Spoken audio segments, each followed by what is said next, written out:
이재명 대통령이 오늘부터 취임 이후 두 번째 정부 부처 업무 보고를 받고 있습니다. 이 대통령은 3년 11개월의 남은 임기가 더 중요하다며 보고 대상 부처에 철저한 정책 집행을 당부했습니다. 청와대 연결해서 자세한 소식 들어보겠습니다. 정인용 기자, 주요 내용 정리해 주시죠. 네, 이재명 대통령은 오전 10시부터 청와대 영빈관에서 재정경제부와 국가데이터처, 금융위원회와 기획예산처로부터 업무 보고를 받고 있습니다. 지난 1년간의 정책 성과와 앞으로 추진 방향을 점검하는 자리인데 지난해 12월 1차 업무 보고에 이어 이번이 두 번째입니다. 이 대통령은 우선 대체로 지금까지 부처들이 1년간 많은 성과를 냈다고 격려했습니다. 앞으로 남은 3년 11개월의 임기가 더 중요하다며 국정 목표에 부합하기 위해 장기 정책 집행 준비를 잘해야 한다고 당부했습니다. 이 대통령은 첫 순서인 재경부 업무 보고를 들은 뒤 MSCI 선진국 지수 편입의 가장 큰 걸림돌이 무엇이냐고 추진 상황부터 물었습니다. 이에 구윤철 부총리는 원화를 24시간 자유롭게 거래하고 계좌도 자유롭게 만들 수 있도록 해달라는 요구로 인해 외환시장에 역작용이 있을 수 있다고 답했습니다.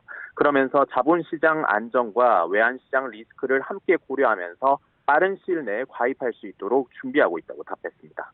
이 대통령은 우리 사회에 비정상이 너무 많다며 담합과 체납, 세금 징수 문제도 하드로 꺼냈는데요.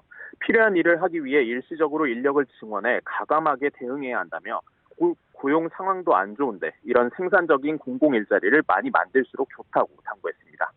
이 대통령은 대미투자특별법에 따라 새로 생긴 한미전략투자공사도 직접 지목하며 업무 보고를 이어갔는데요. 매우 예민한 업무를 하는 곳이라며 장기적으로 국민의 이해와 연관돼 있는 사안인 만큼 국익수호라는 측면에서 신중하게 업무에 임해달라고 지시했습니다.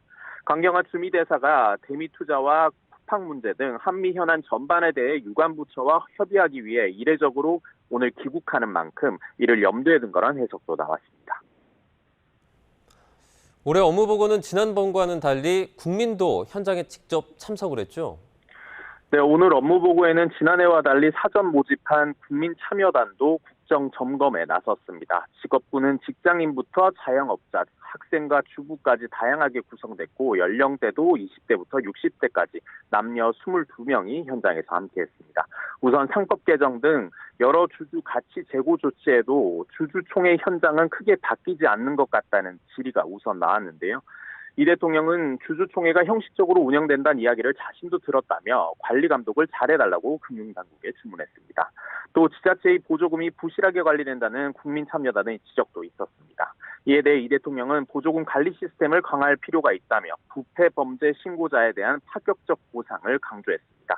특히 부정부패를 발굴해 신고하는 걸 업으로 하는 것도 나쁘지 않다며 이를 금지할 필요가 없다고 언급하기도 했습니다. 지금까지 청와대에서 전해드렸습니다.